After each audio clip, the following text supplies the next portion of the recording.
Okay, you guys know this, right? Like you play and you think you're trash, and you play for regular people who aren't musicians, and they don't know.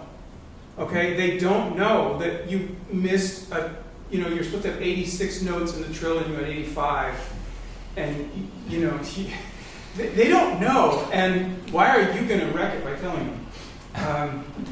They didn't come to your show for you to explain how crappy it was, right? You have to be happy and enjoy it.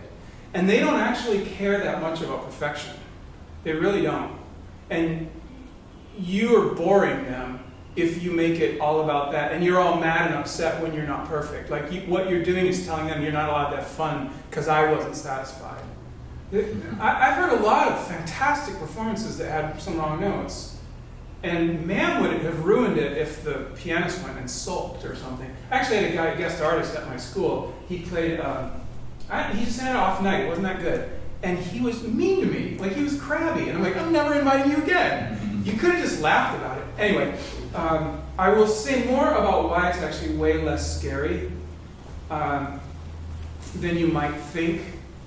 And things do go wrong for sure, but they don't go that wrong.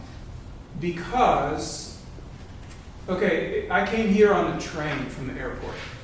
And as I understand trains, they run on tracks. And if they get off the track, that's known as a derailment, and it's generally considered a disaster. So in other words, the train only has one possible pathway from the airport to the city. Any deviation from those tracks is a catastrophe. However, when I hike in the woods, I can go anywhere I want. I don't have to stay on a path, or I can choose a different path, or I can go off in the trees or cross the creek. There's really no such thing as catastrophe. And so improvisation is more like wandering in the woods, where it doesn't matter. You know, if I forget to bring back the second theme, or if I modulate to this key, or if I play one little wrong chord and then quickly fix it, so what? It's actually not a big deal. Something goes mildly wrong every time I play. And generally it's just kind of momentary, like, oh, that sounded like trash, quick, do something else. And that's about as bad as it gets.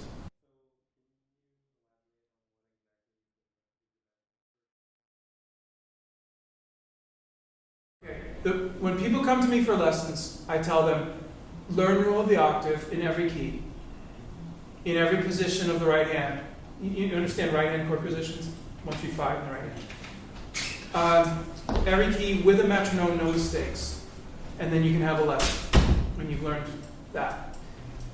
Because until rule of the octave is learned, we spend all our time just kind of stumbling trying to find the next chord.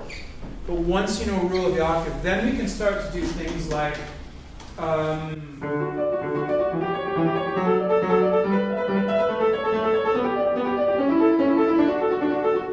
little figuration preludes, okay? That's just going up the scale in rule of the octave. But here's a bet I make with students all the time. If you learn rule of the octave really well, and you learn to kind of elaborate it, do some trills, do some fills, do some cool stuff, you could walk into your piano jury. I shouldn't say this because you're here, but I'm going to... We don't have a jury, actually. You don't have juries? We don't have juries. Yeah, we're... Oh, well, this is easy. That way. Okay, I won't be in trouble. So, you come to a performance or whatever, and the faculty are all there, ready to judge you and so on, and you tell them you were just up in the library and you found a manuscript. A lost manuscript of a keyboard prelude by, and you make up a name, Giacomo Spumoni or whatever. And you learned it, and you just want to play it. You memorize it real quick this afternoon. And then you get into your rule of the octave.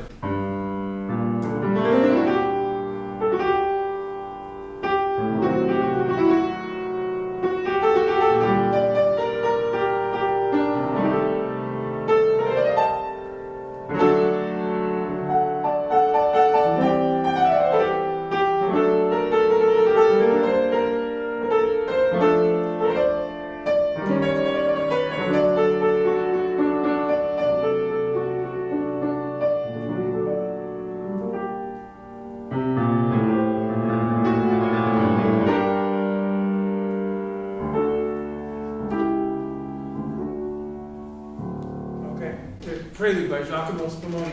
Now, that sounds absolutely real, like 18th century music. absolutely real because it's following the procedures they used absolutely. Okay? So that's the power of rule of the octave. It's very simple and it's a great starting point, but you can actually do a lot with it. And if I'm improvising, going on through something, and my mind sort of blanks, I don't feel creative, but I got to keep playing.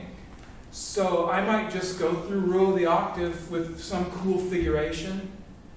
This one by Liszt is really neat. Like let's go like B minor or something.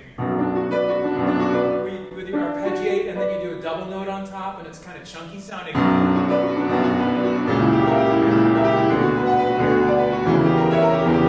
It sounds like Liszt. Okay. So it's the first thing that I teach, and then from there we start to move out into the other bass motions. C5 and Monte and Fante and 5/6 and 7/6 and so on. So we go very gradually. Okay, good.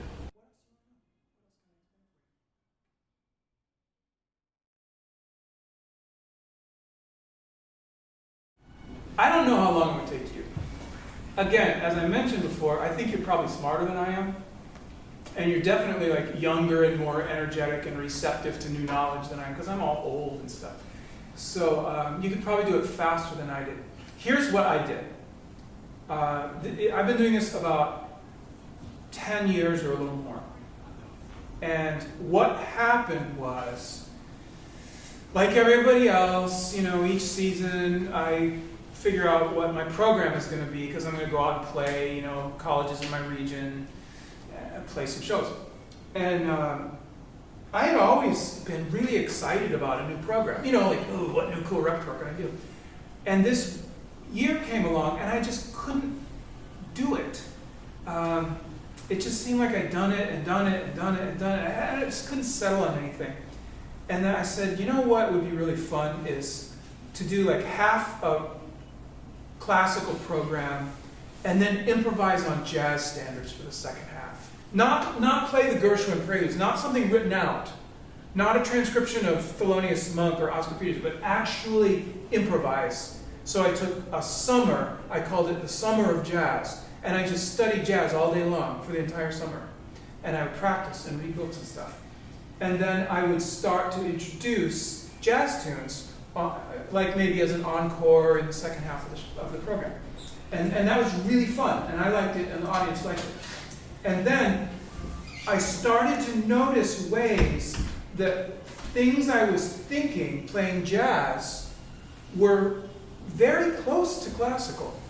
For example, when you improvise on a jazz tune, you're looping a chord progression in your head. And then you're just decorating on top of it. And I thought, well, isn't that what a chaconne is? Right?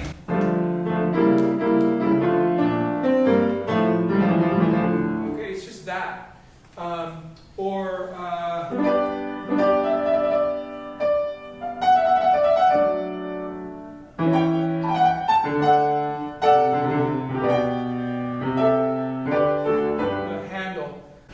I think he's actually got 3 different chaconnes on that same chord progression.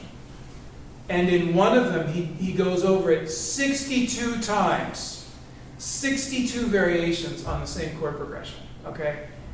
Wow, you can squeeze a lot of juice out of a chord progression, apparently. Okay? HWV 442, if you want to look it up.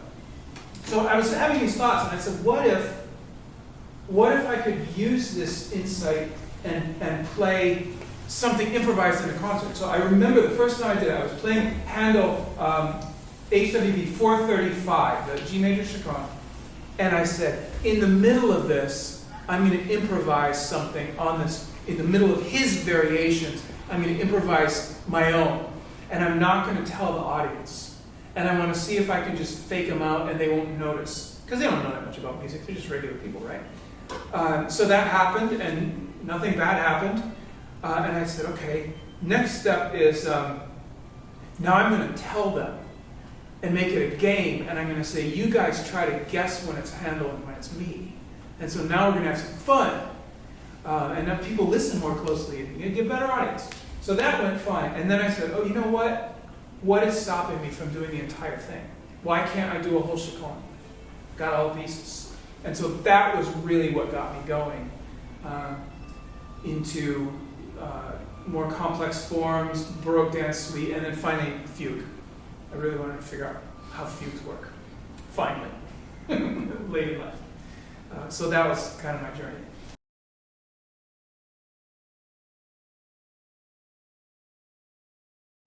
How do you improvise a fugue? Okay, again, I have a book on the subject.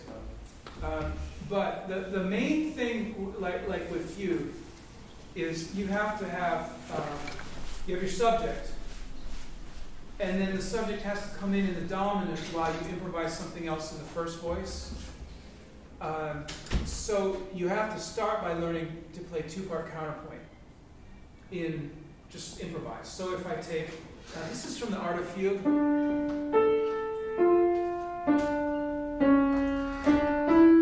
That's the subject of the first contrapuntus. So it's in D minor. So if I'm going to answer that, okay, I would answer it in A minor. The one thing I might do, I might change a note and give it a tonal answer, and that just avoids certain problems. So with a tonal answer, it would sound like this.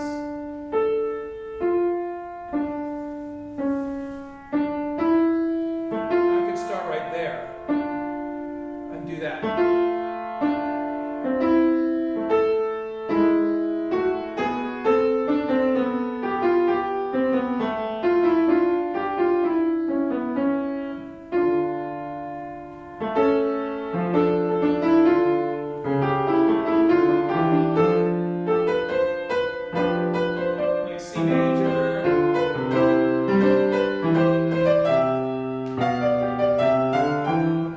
So that's where you start, is just doing expositions.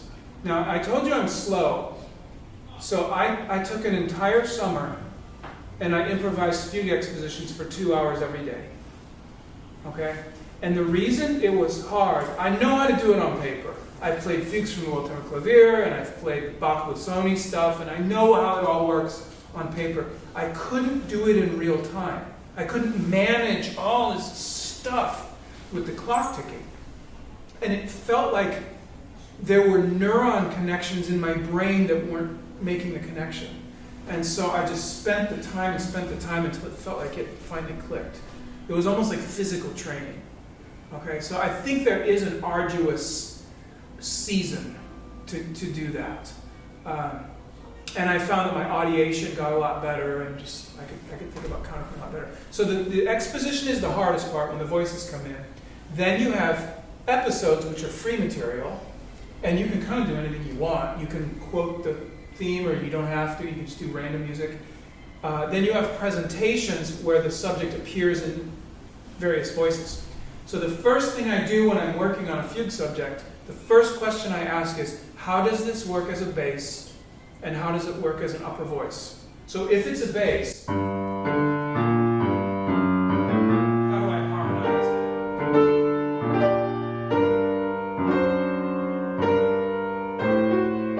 And if it's a melody,